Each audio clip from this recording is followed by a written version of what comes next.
hallados, amigos, desde las trincheras, con mis compañeros de urgencias, codo con la población, os doy la bienvenida a un nuevo episodio del canal del Médico del Dolor. Soy el Dr. Páez del Valle, Médico del Dolor.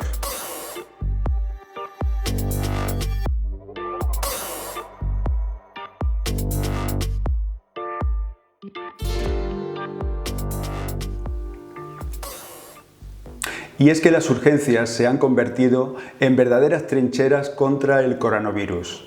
Allí convivimos con la parte más oscura de la vida, la enfermedad, el dolor que produce la salud perdida y sobre todo el miedo a lo que pueda ocurrir.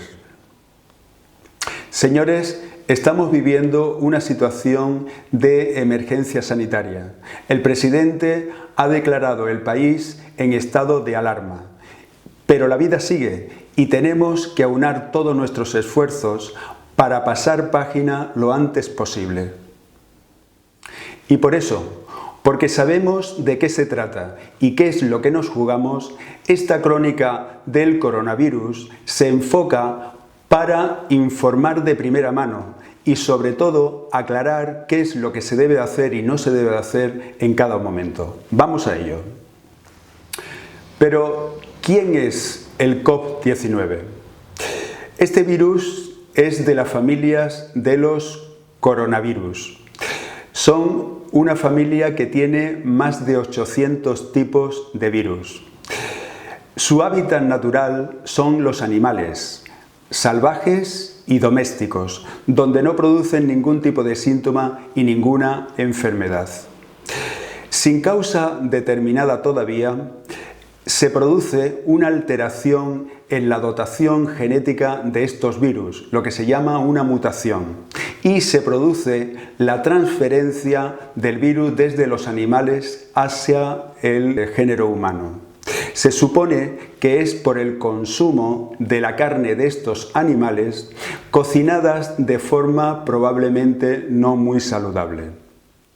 A partir de la infección de personas y la mutación que sufre este virus, se produce la expansión a nivel mundial de la infección por este virus, provocando la pandemia que estamos viviendo. El contagio entre las personas se produce a través de las secreciones con la tos y con el estornudo, porque el proceso es fundamentalmente respiratorio. También se produce a causa de superficies contaminadas con las que tocamos con nuestras manos y luego nos las llevamos a la cara, a los ojos, a la nariz y a la boca y producimos el contagio. La clínica de la infección por el coronavirus aparece desde las 24 horas hasta los 14 días después del contacto. Fundamentalmente es un proceso respiratorio.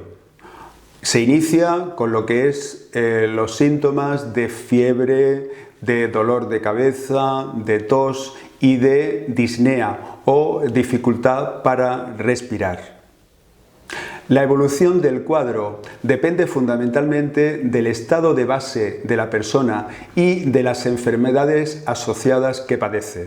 Podemos resumir que el 80% de los infectados se curan sin tratamiento. El 20% evolucionan hacia una infección respiratoria grave que necesita ingreso y el 2% mueren por culpa de la infección. ¿Qué puedo hacer para evitar la infección por el COVID-19? Lo primero y fundamental es evitar las aglomeraciones y si estamos en ellas, procurar estar al menos 1 metro de distancia de las personas que nos rodean, sobre todo si están tosiendo o estornudando. Evitar también los espacios pequeños y cerrados con acumulación de personas, como son los transportes públicos, bares, etc. El lavado de manos y evitar tocarse con las manos la cara es la medida estrella para evitar el contagio por el COVID-19. Y es que es importantísimo lavarse las manos como mínimo antes de comer. después de hacer nuestras necesidades, después de estar en contacto con una persona que probablemente esté contagiada, después de haber estado en algún establecimiento o comercio donde hemos tocado productos o elementos que hayan podido ser tocados por otras personas. Y sobre todo y fundamentalmente se puede usar también los geles antisépticos con alcohol, con una regla, que cada 3 o 4 veces que aplicamos este gel hagamos después el lavado de manos con agua y con jabón de forma concienzuda. ¿Qué puedo hacer si creo que me he contagiado? Lo primero y fundamental es armarnos de paciencia y tranquilidad porque hay muchas personas en la misma situación nuestra.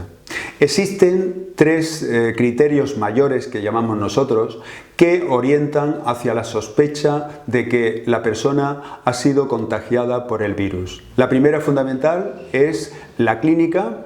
Es una sintomatología compatible con la infección del virus, sobre todo fiebre, disnea, tos y cefaleas. En segundo lugar, haber estado en una zona de alto riesgo de contagio por el coronavirus. Y en tercer lugar, haber estado en contacto con una persona que sabemos está contagiada. De estos 3 criterios mayores surgen las posibilidades siguientes. Tenemos síntomas, tenemos catarro y no hemos estado en ninguna de las zonas de riesgo ni hemos estado en contacto con ninguna persona contagiada. Por lo tanto, debemos gestionarlo como un catarro normal pidiendo cita a nuestro médico de cabecera. En segundo lugar, tenemos clínica y efectivamente hemos estado en contacto con una persona contagiada o hemos estado en una zona de alto riesgo. Tenemos que llamar entonces al 112 para que nos realicen el test domiciliario. Otra opción es que venimos de una zona de alto riesgo o hemos estado en contacto con una persona contagiada, pero no tenemos síntomas. Entonces, obligatoriamente necesitamos el confinamiento en casa, en cuarentena, al menos 14 días, vigilando los síntomas. Si aparecieran síntomas claros de la infección, entonces llamaríamos al 112 y efectivamente nos realizarían el test domiciliario. Hemos estado en una zona de alto riesgo, hemos estado en contacto con una persona que está contagiada y tenemos síntomas. Exactamente igual, llamamos al 112 y se nos realizará el test domiciliario. El test domiciliario nos certifica el contagio y por lo tanto se nos realizará un estudio exhaustivo con pruebas, tanto radiografías como analíticas, y se decidirá el estado de base de la persona. Y a partir de ahí el tratamiento se hará o en domicilio o en ingreso hospitalario. 3 son las conclusiones que sacamos de lo que se conoce hasta ahora por la pandemia provocada por el COVID-19. Es un virus nuevo, no conocido en lo que es la afectación del género humano. Y por lo tanto sus sistemas defensivos y la inmunidad se ven sorprendidos y por eso es la extensión de la expansión del virus. En segundo lugar, es que la única manera que tenemos para pararlo, puesto que todavía no tenemos ni tratamientos ni vacunas, es la de evitar la propagación.